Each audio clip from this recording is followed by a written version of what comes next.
Market Mantra. Market Mantra. Market Mantra. Market Mantra. Market Mantra.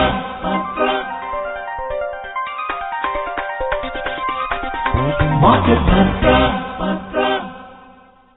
Namaskar and welcome to this edition of Market Mantra, the program in which we give you a complete update on the economic news of the day. Well, I am Lalema Aneja Dang and with me is my co-anchor in Hindi, Sonu Sood. धन्यवाद लालिमा। नमस्कार श्रोताओं, market मंत्र के ताजा अंक में आपका स्वागत है, जहां हम आर्थिक, व्यापारिक और शेयर बाजार की खबरें आप तक लाएंगे और उन पर चर्चा भी करेंगे। चर्चा के लिए आज स्टूडियो में आमंत्रित है आर्थिक विशेषज्ञ उदयन रे। उदयन नमस्कार, स्टूडियो में आपका स्वागत है।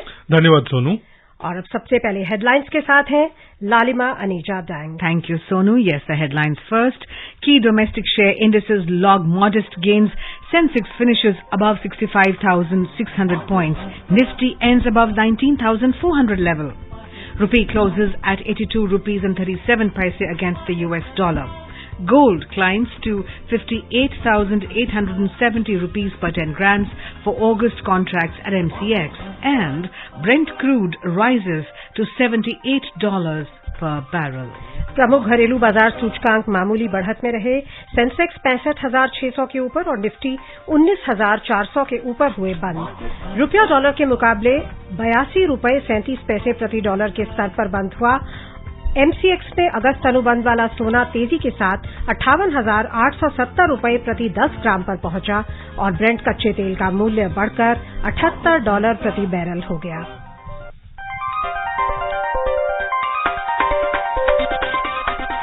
Market Mantra. Market Mantra. Market Mantra. Market Mantra. Market Mantra.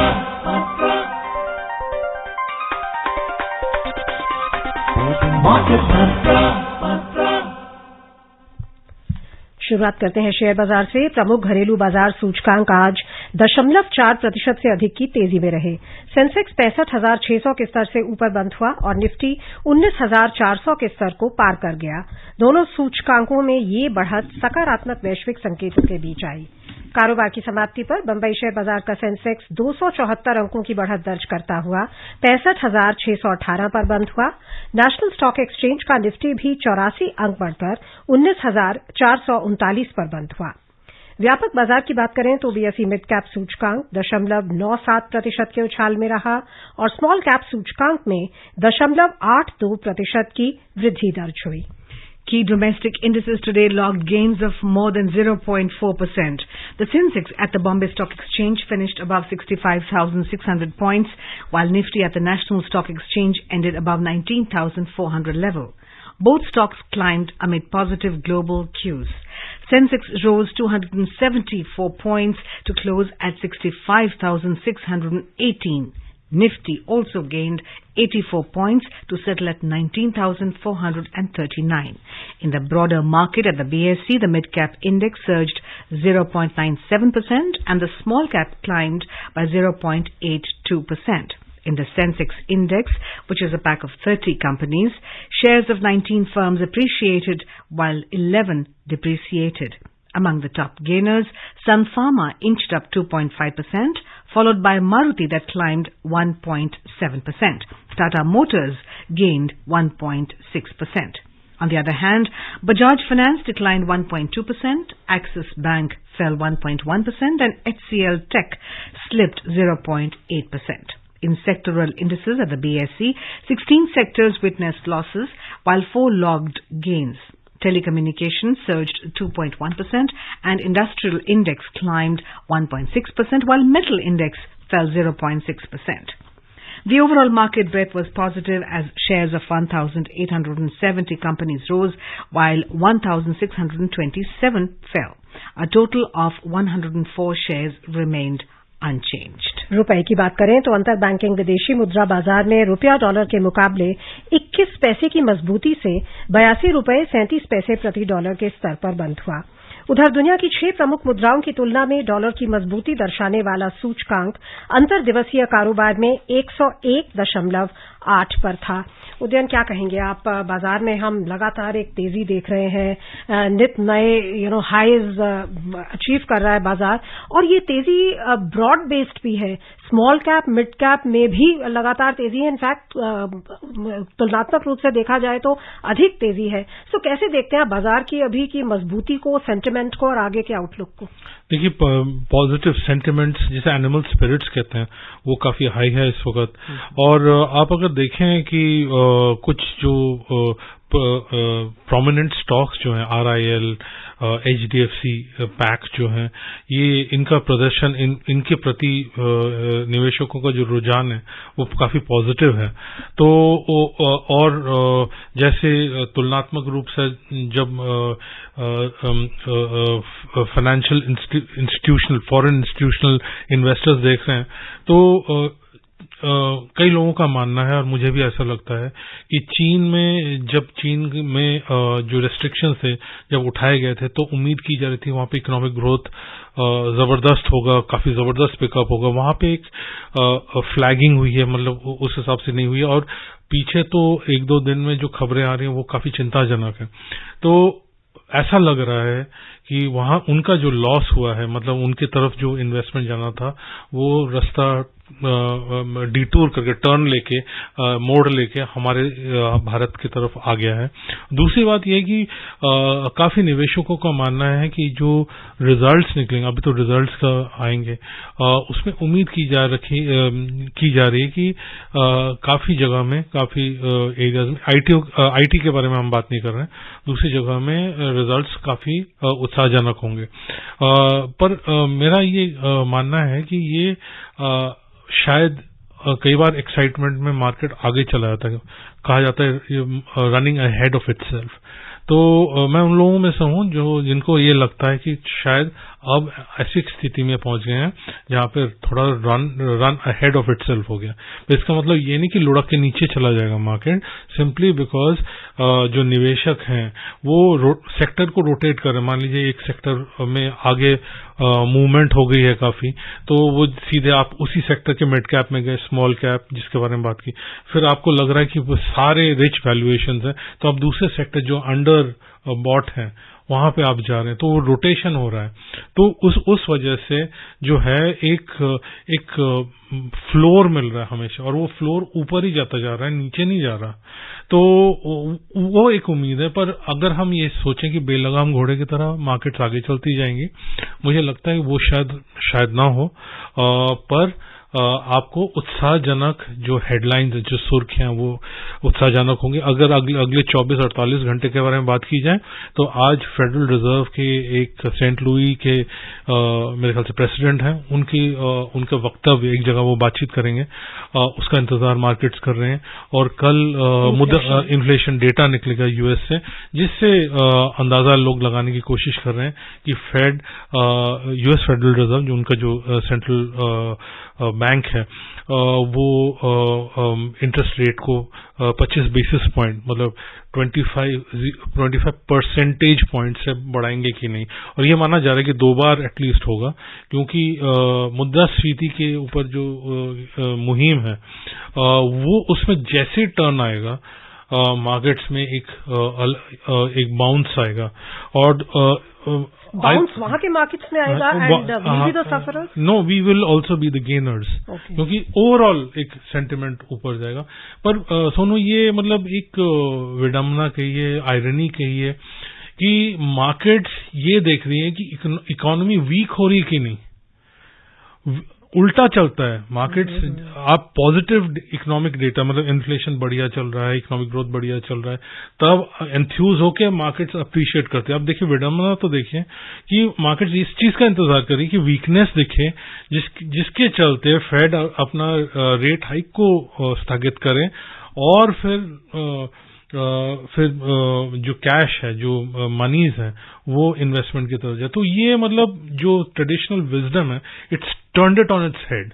तो ये एक कॉन्ट्रास्ट है जिसको बिल्कुल मिस नहीं किया जा सकता कि एक बिजार जो टेक्स्ट बुक में माना जाता है, जो हम अमूमन सोचते हैं, उसका बिल्कुल ही रिवर्स हो रहा है इस वक्त। इनफैक्ट जो आप कह रहे हैं उसी से मिलता जुलता कि क्रूड ऑयल के प्राइसेस भी जब वहां पर वीकनेस आती है तो क्रूड ऑयल के प्राइसेस भी वीक हो जाते हैं कि डिमांड कम होने के उसमें फियर में, सो वो भी हमारे लिए एक अच्छी डेवलपमेंट होती है। देखिए, क्रूड ऑयल जितनी हम दाम में हमें कमी मिले वो हमारे लिए बेहतर है, और उसके चैलेंजेस अलग हैं, क्योंकि हम जैसे कि हम जानते हैं हम रूस से तेल ले रहे थे, उसके अपने चैलेंजेस हैं।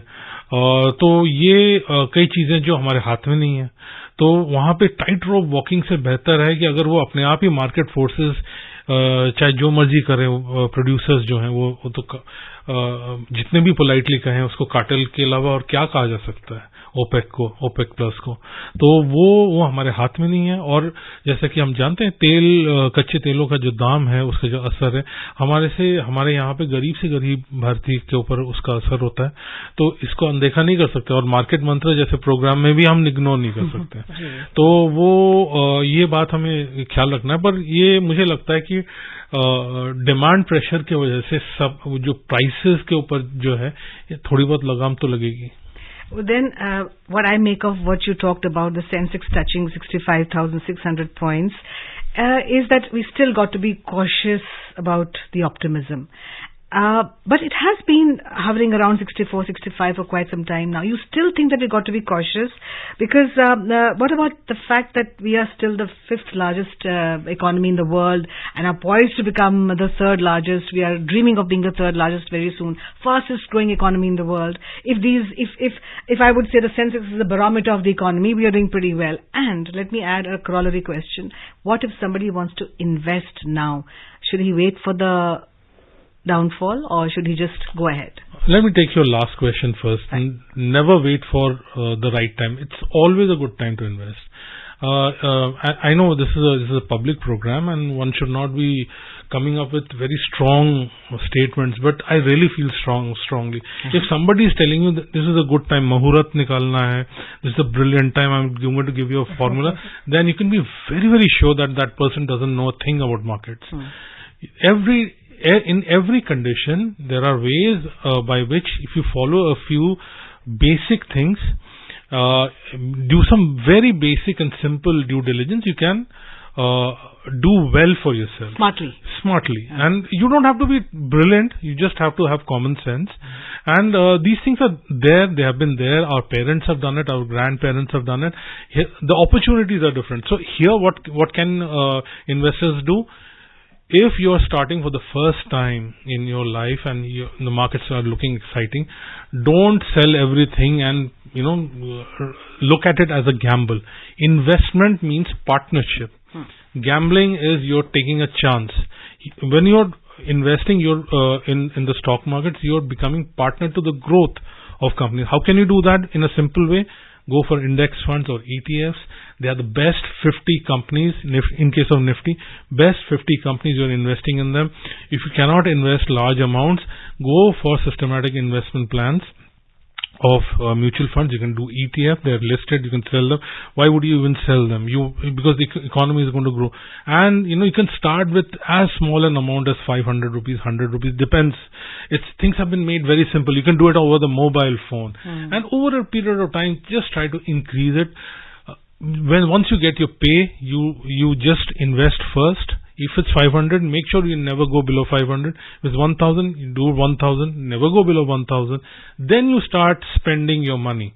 So that way you will participate. Right now, a very minuscule fraction of Indians actually benefit from the stock market. It's the foreign institutional investors. This is our stock market.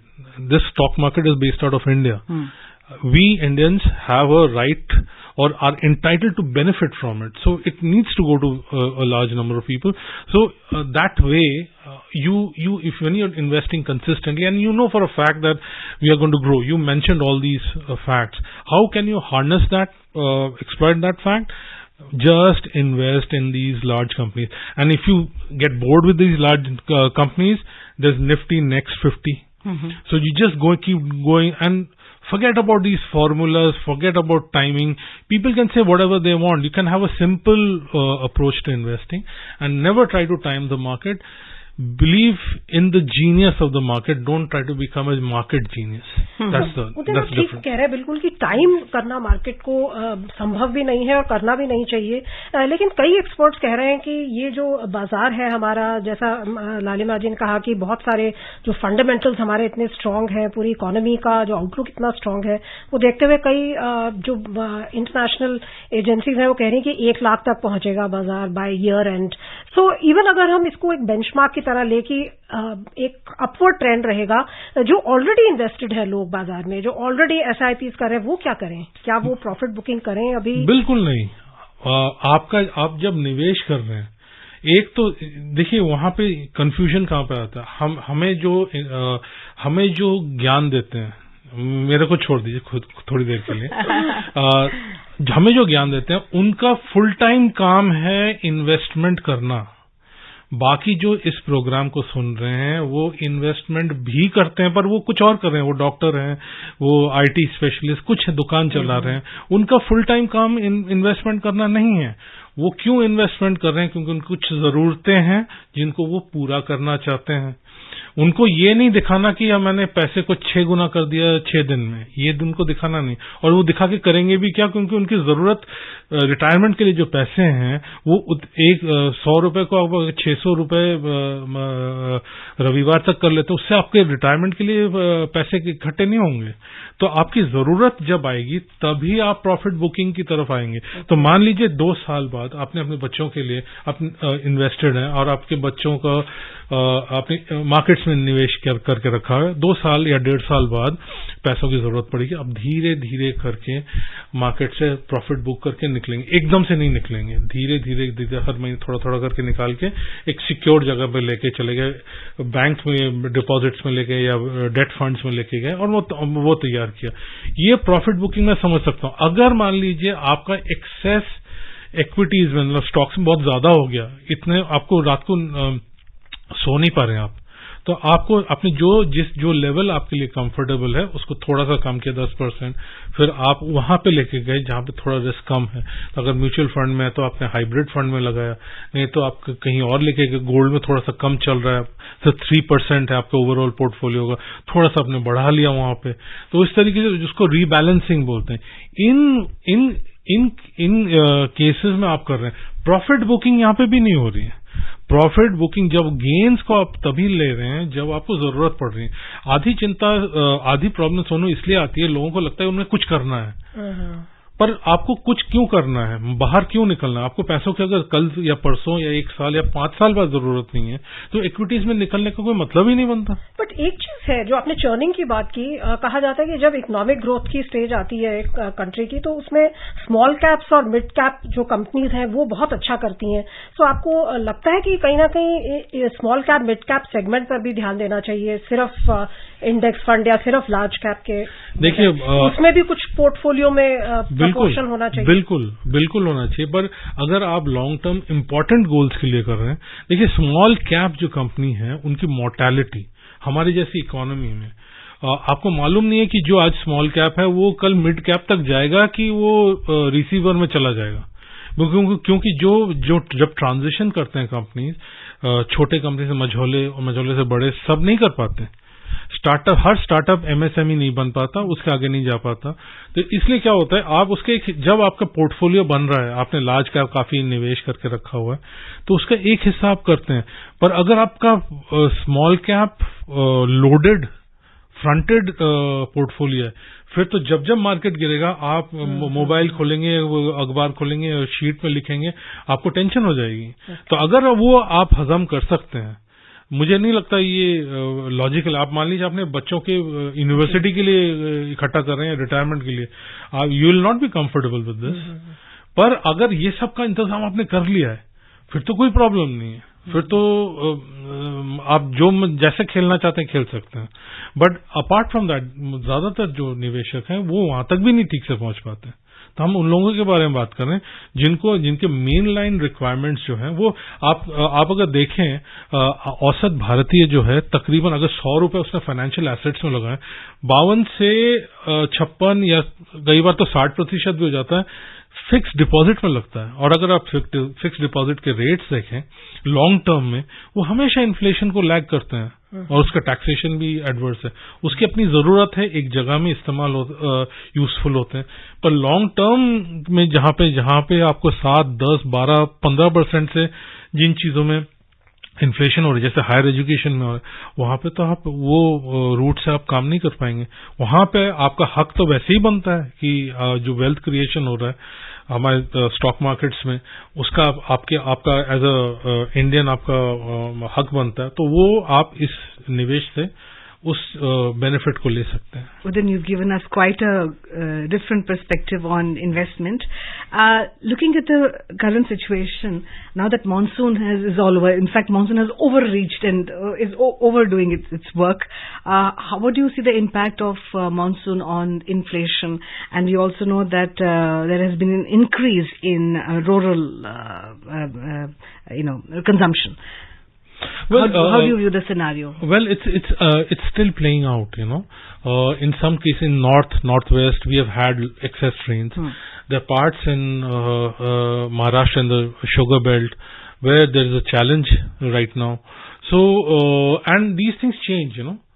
Till June end, if you remember, there was talk about some 10-15% deficiency. Suddenly, it turned on its head. Yes. So the distribution is going to be important, and unlike in some other geographies where the rain is gentle, in temperate climates, in our cases, it's rain comes down hard. Yes. So the weather and it's getting worse by the year. Yeah. So you because ours is such a large country.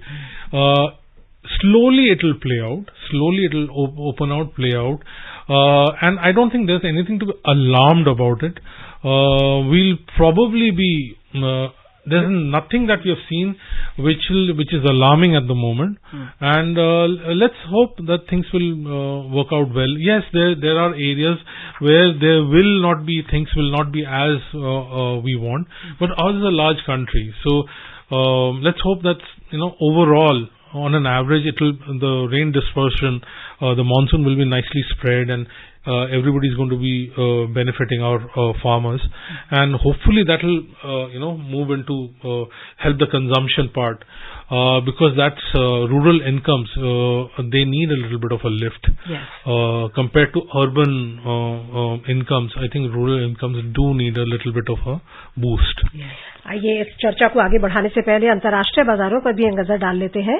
अन्य एशियाई share बाजारों में आज बढ़त का रुख था। दक्षिण कोरिया का कॉस्पी 1.6% के उछाल में रहा और हांगकांग के हैंगसेंग में 1% की वृद्धि दर्ज हुई।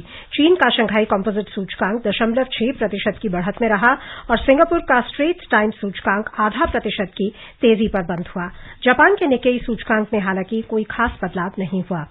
यूरोपीय क्षेत्र की बात करें तो यहां के बाजारों में भी अधिकतर तेजी का रुख था, सिवाय लंदन के, जहां फुटसी दिन के कारोबार में 0.3% के नुकसान पर था। ताजा समाचार मिलने तक जर्मनी के डैक्स में 0.6% की वृद्धि थी और फ्रांस का कैक 1.1% के उछाल पर था। अगर हम इन्फ्लेशन की सिचुएशन की बात करें, भारत में काफी हम देख रहे हैं कि काबू में है। यूरोप की स्थिति आपको कैसी दिखाई देती है, वो कितनी चिंताजनक है, और यूएस में भी आपको इन्फ्लेशन के जो आंकड़े आने वाले हैं उनसे क्या उम्मीद है? देखिए, सबसे ज्यादा इफेक्टेड यूके था, मतलब ब्रिटेन था, और आज जो खबरें आई हैं उनमें ये बताया जा रहा है कि थोड़ा सा वहां पे सॉफन होता हुआ नजर आ रहा है। वहां के जो उनके सेंट्रल बैंक के जो उन्होंने स्पीच दिया है, जो गवर्नर है शायद, उन्होंने स्पीच दिया है, उसमें उन्होंने कहा कि वो उम्मीद कर रहे हैं थोड़ा सा सॉफन हो जाए, पर वहां पे इम्पैक्ट बहुत जबरदस्त रहा है। बाकी जैसे हम देखते हैं इकोनॉमिक ग्रोथ में जब असर आ जाता है तो इन्फ्लेशन ऑटोमेटिकली सॉफन होने लग जाता है। एक चीज और हमें याद रखना पड़ेगा सोनू, हमारे देश में, भारत में, हम लोग हाई इन्फ्लेशन के पीरियड्स आते रहते हैं। ज्यादातर केसेस में हमारे खुद के इंटरनल कंडीशंस की वजह से नहीं आते हैं, तो उसके हमें आदत है, हमें मैनेज करना आता है जी। हमारे कंपनीज को, पब्लिक को, सेंट्रल बैंक को।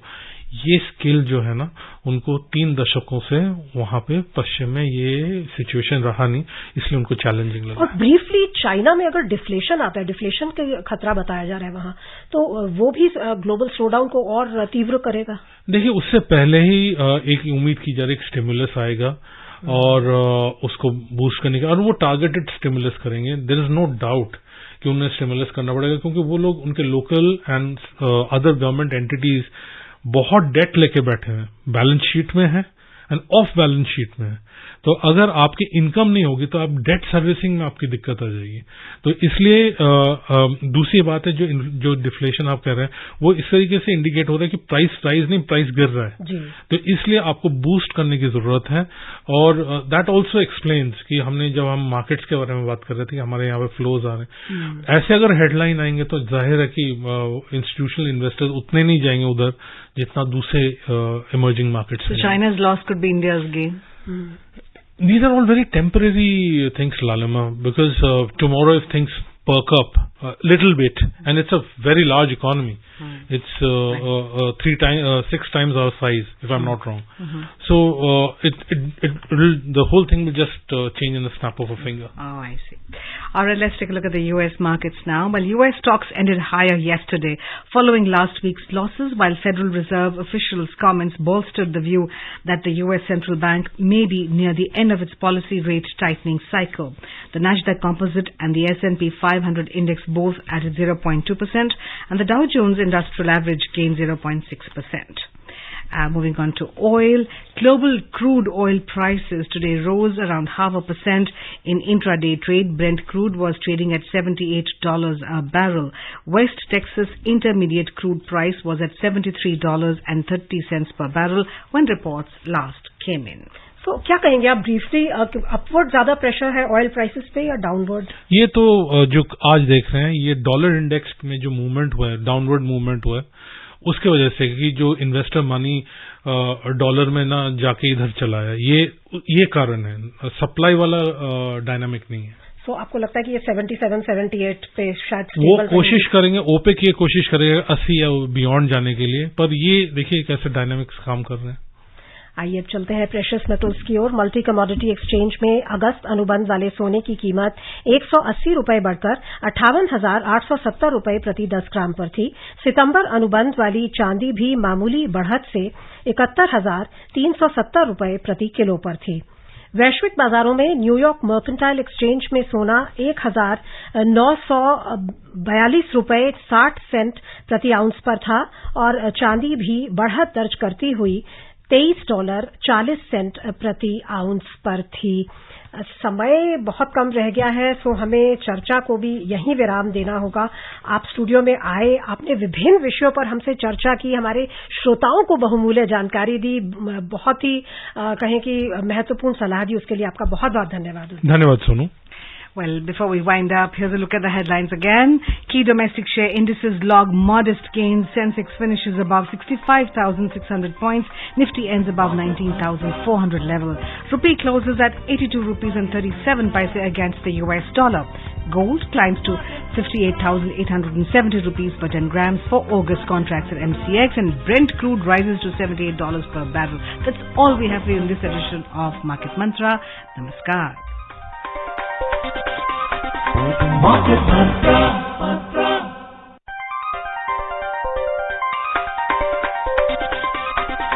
Market Mantra. Market Mantra. Market Mantra. Market Mantra. Market Mantra.